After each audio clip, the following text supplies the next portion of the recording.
Hey guys, this video is from our latest Rick and Johnny podcast. Make sure to check out the full podcast on blogtalkradio.com/Rick and Johnny. I hope you guys enjoyed it. I know Johnny and I had fun recording it.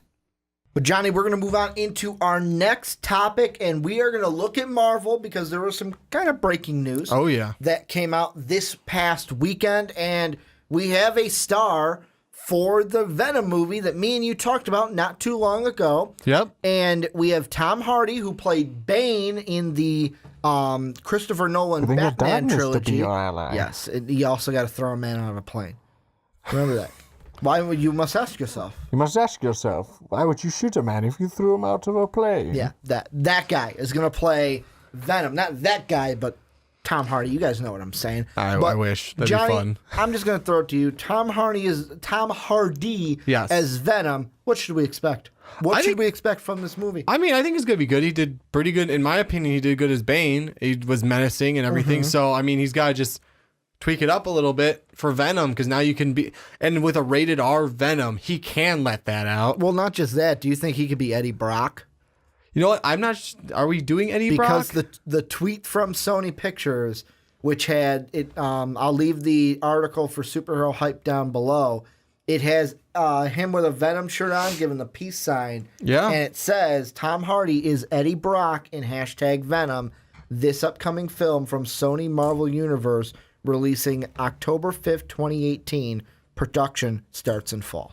Yeah, I'm going to be intrigued to see how they pull out a story with Eddie Brock, just because we don't know which Spider-Man we're 100% going with yet, because as we were talking about before the show, how do you tie in, because at one point they were saying, well, we're going to leave it open for the to be tied in with the MCU Spider-Man.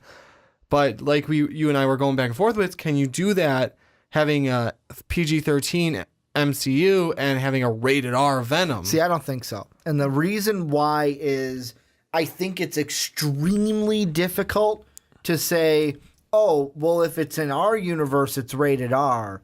But once Venom crosses over into the Marvel Cinematic Universe, then he becomes PG. Then it kind of, everything that the fans will get used to from that first film, from the Sony side of things, with the rated R side of Venom, once you move them over and make them PG for anything you use in MCE or the MCU, now I'm mixing Marvel and DC. Yeah, don't do that. MCU, I would feel a little gypped, a little robbed. Yeah, when it came to Venom, because in PG-13 I'd feel like they're holding them back. I can understand that. What I'm going to throw out to you is it's Marvel, Disney's Marvel, that is kind of renting out, per se, Spider-Man from Sony. So if anything, we'd pull Spider-Man back into the Sony side. Well, and that's an interesting thing, because the one thing I heard was, look at the age difference between Tom Hardy and Tom Holland.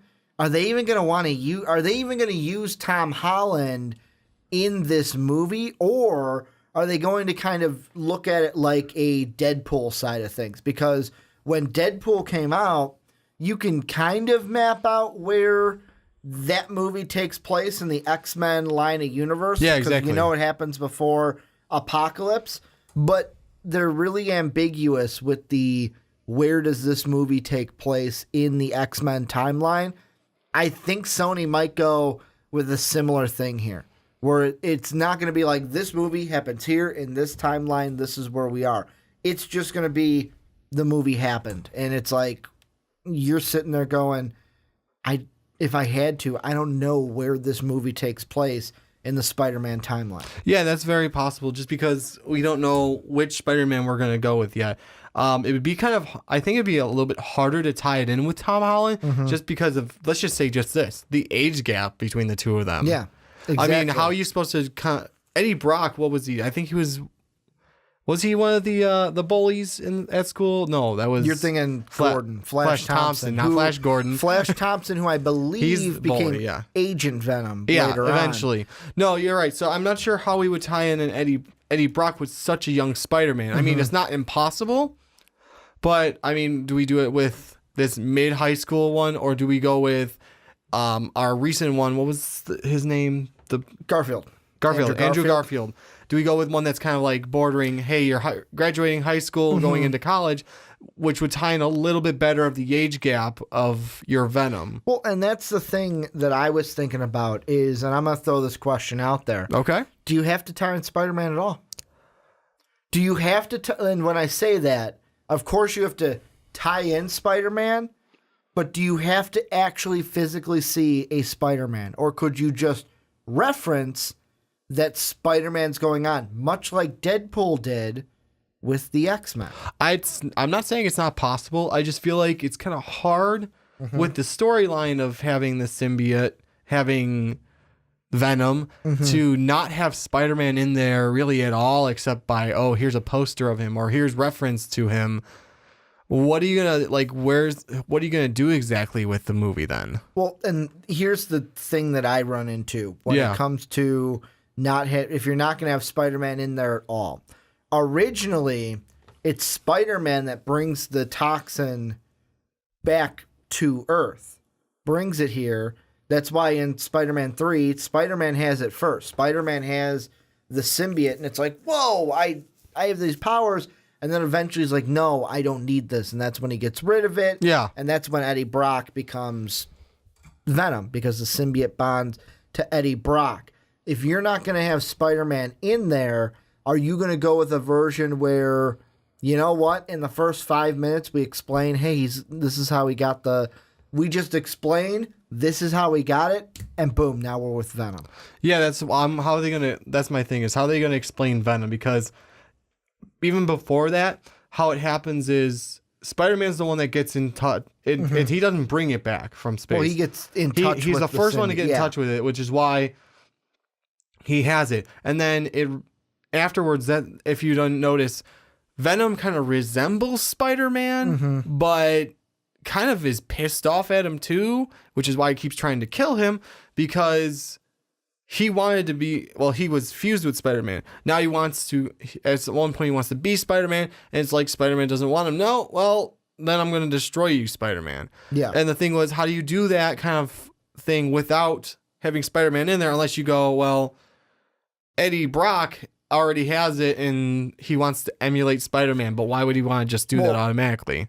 And that's why I think the route that they could go in is, I don't know how they would write the script, so I'm glad I don't have that job. Yeah. However, what I would do is maybe you don't have to include Spider-Man at all, but I would make it a movie where Venom is the protagonist and Carnage is your antagonist, kind of like two different symbiotes and how they relate to each other. And then that way you can also get the if it's rated R, the brutality. You can just let Carnage just go unreal. You can just let him go. Yeah, my only thing with that too now is how Carnage is made is a mixture of the symbiote with Spider-Man's blood. Johnny's like, now Ricky, you're just adding another thing into another monkey wrench. You can put as many cogs into the watch as you want, but if they don't turn together, the watch doesn't work. Well, and I think something like that could easily be tied in. Yeah. Because all you would need, you wouldn't even need a Spider-Man on film for that. All you would need is in some lab, somebody's got a vial of Peter Parker's blood. There you go. Now we're cooking with oil. Maybe a doctor's office, maybe, in past Sony films, like maybe in the Amazing Spider-Man, didn't Dr. Connors do some taking of Peter's blood? I don't know if he took Peter's blood. Because wasn't it when Peter first got bit, he was like, what's wrong with me? And they were taking some blood to do some tests on it? Maybe, but you think he just took enough blood for that one test and said, now we're fine? No, here's another one to think about, though. Doc Ock. Yes. You can throw him in there. Okay. You don't even need to have him as Dr. Octopus yet. Okay. You can sell me on it a little bit. Okay, so we can have a Dr. Octavius because we could potentially just be going. We're not tied to the Spider-Man trilogy. We're not necessarily tied. We're not tied to anything. No, we're not. Let's just say it this way. I'm just going to be clarified though. Yeah. We're not tied to the Spider-Man trilogy. We're not necessarily tied to the Amazing Spider-Man. The Amazing Spider-Man, and we may not even be tied to Tom Holland's Spider-Man. So this could be a pre-Doc Ock incident, or even post Doc Ock incident, where he has something against Spider-Man, somehow has his blood, maybe because they worked in the same lab as Dr. Connors, and decides, I found this chunk of symbiote, I have Spider-Man's blood, let's fuse them together and see what happens. Because the symbiote's out there right now, I'm going to do something, make something that maybe take out the symbiote that's out there. And then that's how he's born. And that's how, that's how he's born. And then maybe some, not police, some prison program gets, I don't remember the character that's supposed to be Carnage. Anyways, the host of Carnage, prison program, see how it infuses with a human. Shit goes awry, and that could be a start to, hey, here's a Doc Ock one. Now that could be where it ties in. Now, are you talking about? One second, I'm gonna Cassidy. Yes, Cassidy. Cassidy, that's who you're talking about. Yes, deranged psychopath fuses with a very dangerous symbiote, becomes a very dangerous thing. Now that you sold me, I can kind of see it. You like that now? You like I can kind of see it, but and we also get kind of a Doc Ock story on the side there. Now, the thing that I think of, though, is we're looking at the villain. We're looking at the other side. Yes. But with Venom himself. Yes. How do we establish, like, to you, how do you establish the symbiote? Are you a fan of first 5 minutes, first 10 minutes, doing kind of a flashback thing of this is how he got the powers kind of a thing, and then it's Venom? Or do you want to see him as Eddie Brock in the beginning and actually see him get the symbiote in more of an explained out kind of path rather than here he's got it and now we're moving forward? I want to see Eddie Brock get the symbiote. I want some explanation. It doesn't have to be a good chunk of the movie. I want some explanation of why does Eddie Brock have the symbiote. I don't want just, he has the symbiote, here's what's happening now. I kind of want to, even if it's like flashbacks of how it happened, honestly, if we don't need Spider-Man Tom Holland, we don't need a specific Spider-Man, you can have Spider-Man swinging on screen or something to correlate that, it was one part of Spider-Man or Spider-Man has something to do with it, because this is an antagonist of Spider-Man. So we need Spider-Man's correlation somehow with it. I'd say via flashbacks would be a great way to do it. It doesn't have to like, hey, these first 5-10 minutes of the movie, this all happens. Throw it into Venom, and then have the Venom snowball rolling. Well, and that's the most interesting part to me, is the question we can't answer. Yeah. Is how Spider-Man, and if Spider-Man is going to be incorporated into this. Exactly. Because like with Deadpool, and I know that many people might be like, you're bringing up Deadpool again. Let's be honest. Rated R film, we did it with Logan. What are you going to do? You get compared to Deadpool because Deadpool did it first. Yes, he did. That's what's going to happen. And with Deadpool, he had 2 X-Men that Colossus is like, I would say a famous X-Men, but it's not as famous as like Wolverine, Storm. Well, Beast, he's never been in any of the other movies. Yeah. They were able to use. I'm sorry, he was in one of them. Yeah, he was in one of them. Because don't forget, he protects the children. As they go down the corridor, and he protects them as they're going into the hidden passage. Into the wall. But we get him, and then we get the Teenage Mega Warhead. Yes, that's the only 2 X-Men that we really get on that side of it. We get to see the mansion, but that's all we get. That is all we get from the X-Men side. We don't get any of the other ones. Funny, there's only 2 of you living in this mansion. So I could see Sony doing that route again, where it's like maybe we him as Eddie Brock, he kind of what's the word I'm looking for? Interacts with like an Aunt May, or he interacts with a JJJ, a Jonah Jameson. True, could be that. Interacts about Parker, but we never see Parker. We never see Spider-Man. It's just interactions with Aunt May, with JJJ, with other people about Peter Parker. Yeah. Because let's be honest, Eddie Brock doesn't like Peter Parker. Yeah, we have to have some sort of tie. At least there's got to be some sort of tie down to make sure we know it's connected to Spider-Man. And like I said, just to give like the symbiote, the backstory, the Eddie Brock symbiote backstory, I think actually going back to it, I think the flashbacks would probably be the best way to do it. Just so you can have, hey, this is what started off the symbiote. This is where it all ties in. I got it. Okay. I got it right here. Let's do it. I would sit it like this way. I'm going to relate it to Batman. Okay. Everybody and their grandmother knows Batman's origin story. Very right? true. Everyone knows it. Yeah. Most people, I would assume, that are going to see a Venom movie at least know that Peter Parker had the Venom symbiote First. before Eddie Brock did. Yeah, that's true. Now, that assumption, I will say, might be a little bit of a stretch, but hear me out. What if it's something where the movie starts off, Tom Hardy as Eddie Brock, we kind of get to see the life of Eddie Brock, what he's going through, and we get this built-up jealousy, this built-up hatred and jealousy for Peter Parker, for Spider-Man.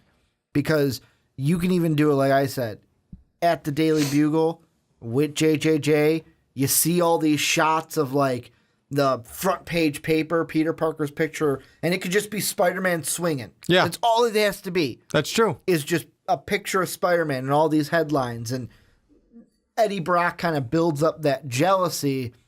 Then a freak accident happens where he gets mixed with the symbiote, and the symbiote, who already hates Spider-Man, latches onto somebody who despises Peter Parker and is jealous of him. Could be that. Actually, I like the concept because maybe there's some. Actually, now that we're going snowballing into this idea, what if it's something just of a jealousy thing where he's a normal guy, and let's go with the Tom Holland one, Spider-Man.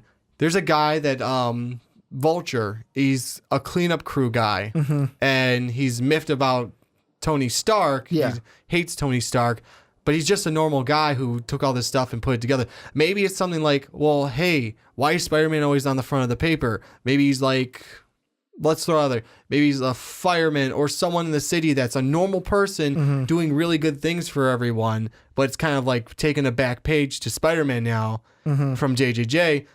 A huge amount of jealousy builds up, and then the freak accident happens. That's what I was thinking. However, the thing I just think about now is if you build it up that way, you have to have Spider-Man in it. That's true. You do. Because you can't... I don't know how you get from, let's build it up that way, to, you're switching. You're not fighting Spider-Man. You're fighting Carnage. That's true. You know what I'm saying? Yeah. This movie's going to be tricky. And It is very tricky, And the thing that kind of scares me, and I wouldn't be surprised if it does not hit the October 5th date for 2018, that is a quick turnaround. That is a huge... It is a quick turnaround for a movie to begin production in the fall, to then basically record, get everything finalized. You got to get trailers out there. Yep. Like, think about Wonder Woman. How long we've been seeing trailers for Wonder Woman. Oh, it's been quite a while. It's been a while. Think about this. We are already, like, Johnny, you think about it, in 2 months, in 60 days, under 60 days, yeah. we're halfway through the year. Exactly. Think about it this way. In a month, we're almost halfway through the year already. So you got to not only write the script, get it all down, finish casting, you got to start filming, you got to get everything ready for trailers, for production, for the advertising and marketing side. Oh, and then the movie's got to come out in October. I do not think this is a movie that you go, hey, we can promote it all year. I think that with filming and stuff, we might not see a trailer until April. Yeah, exactly. February and April, February, March, April. And even around that time, I would say not enough time. No. Not enough time to build up the hype that you would need for the movie. But what are your last thoughts? What are you kind of thinking we didn't talk about before we move on to Wonder Woman, who we're going to end the podcast with? You know what? It's going to be a very tough road for them, especially if you're not using Spider-Man, because he kind of starts off the symbiote into hating Spider-Man. You need him to make Carnage, and then in what I've read of comic books, even if just the synopsis, you need Spider-Man and Venom to defeat Carnage. It's kind of a tough road, so I really want some storyline of what are you guys gonna do with this. I mean, I'm excited for a rated R Venom movie because that would be awesome. He can terrorize whatever he wants, but how are you gonna play it off? Yeah, and that's exactly my case as well. As I'm excited that Tom Hardy is Venom, and I can't wait to see what kind of a spin he gets to Eddie Brock, because of course him as an actor is going to put his own spin on it. Exactly. He's going to be different than Bane. Yes. Bane was covered face, more intellectual. I think this is going to show a little bit of the personality side to Tom Hardy. It's just everything with the story. What are we going to see? And that's where I'm going to turn it on to you guys at home. Let us know. What do you think about Tom Hardy as Venom? That's number one, because boom, that was the big news of the weekend. But two, how would you write the story? What would you expect? Would you include Spider-Man? How would you include Spider-Man? Which Spider-Man would you include? Let us know down below in the comment section. Thank you everyone for watching the Rick and Johnny podcast. Click right here to watch another squanchy video, and let's get rickety wrecked!